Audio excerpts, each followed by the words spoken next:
Bonjour et bienvenue dans cette vidéo. Aujourd'hui, nous allons nous intéresser aux requins-baleines et à ce qui influence leur déplacement autour de Madagascar. Les requins-baleines sont une espèce impressionnante, pouvant mesurer jusqu'à 15 mètres pour 34 tonnes et capable de vivre jusqu'à 100 ans. Ces géants des océans, malgré leur taille impressionnante, se nourrissent pourtant de plancton, ces minuscules organismes qui flottent dans l'eau. Leur présence dans certaines zones n'est donc pas due au hasard.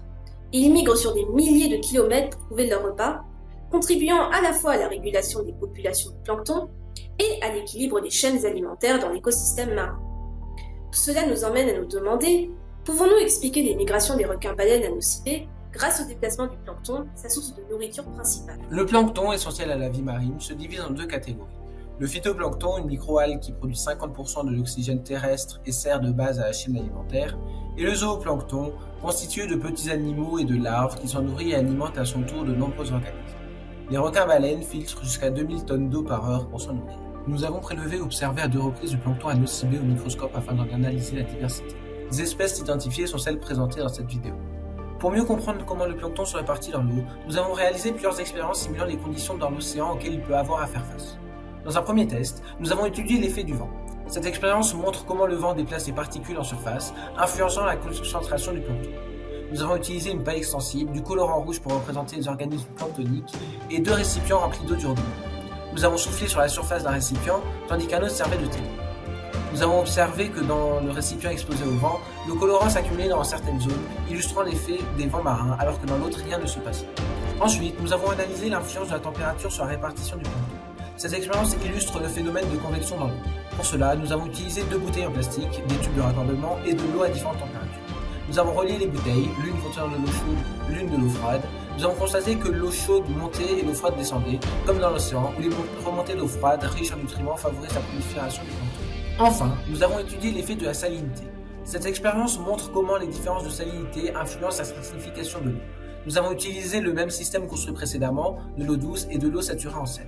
Après les avoir reliés, nous avons observé que l'eau salée, plus dense, restait en bas, tandis que l'eau douce montait, illustrant la formation des courants profonds impactant la répartition du plancton. Ces modèles simplifient et reproduisent certains mécanismes, mais ignorent la complexité des interactions océaniques comme la pression et la biodiversité. Ces expériences nous permettent de mieux comprendre comment les conditions environnementales influencent la répartition du plancton dans l'océan. L'application d'un souffle sur la surface de l'eau a déplacé le colorant, simulant ainsi le mouvement du plancton sous l'effet du vent de surface. Ce phénomène est comparable au courant de surface généré par les vents marins qui redistribuent le plancton à travers l'océan. Les vents de surface exercent une force de friction sur l'eau qui influence la distribution et la concentration de plancton dans différentes zones marines. La montée d'eau chaude et la descente d'eau froide illustrent le phénomène de convection où les différentes températures entraînent des mouvements verticaux dans l'eau. Dans l'océan, ce processus est essentiel pour le mélange des différentes couches d'eau, facilitant ainsi le transport vertical des nutriments et influençant la distribution du plancton. Les remontées d'eau froide, riches en nutriments, avec des vitesses de remontée qui peuvent varier entre 1 à 5 mètres par jour, favorisent la prolifération du phytoplancton en surface, attirant ainsi le zooplancton et du coup les prédateurs tels que les requins-baleines. L'observation de l'eau salée restant en bas et de l'eau douce montant illustre la stratification de l'eau en fonction de la salinité. La salinité des océans varie généralement entre 30 et 40 PSU, Practical Salinity Units, avec des différences de densité pouvant atteindre 1 à 2 kg par mètre cube entre les couches, ce qui contribue à la formation de couches distinctes qui peuvent piéger ou transporter le plancton. Ce sont ces mêmes phénomènes qui influencent les zones d'approvisionnement en nourriture des requins-baleines dans l'océan.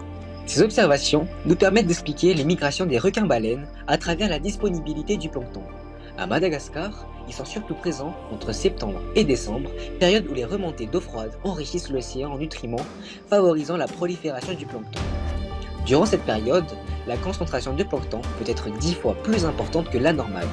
Les températures de surface varient de 25 à 30 degrés Celsius, mais lors des remontées froides, elles peuvent baisser de 2 à 3 degrés Celsius, favorisant la croissance du plancton. Cependant, cet équilibre est fragile.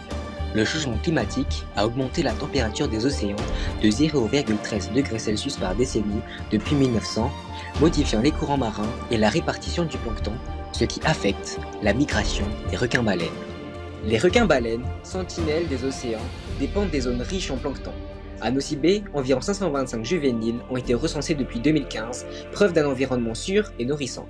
Pourtant, selon une étude du laboratoire marin de Plymouth, le plancton marin pourrait ingérer des micro-fragments de plastique, bloquant la lumière nécessaire à sa survie, menaçant ainsi le plancton, essentiel à l'équilibre marin. Cela causera la désoxygénation de l'océan.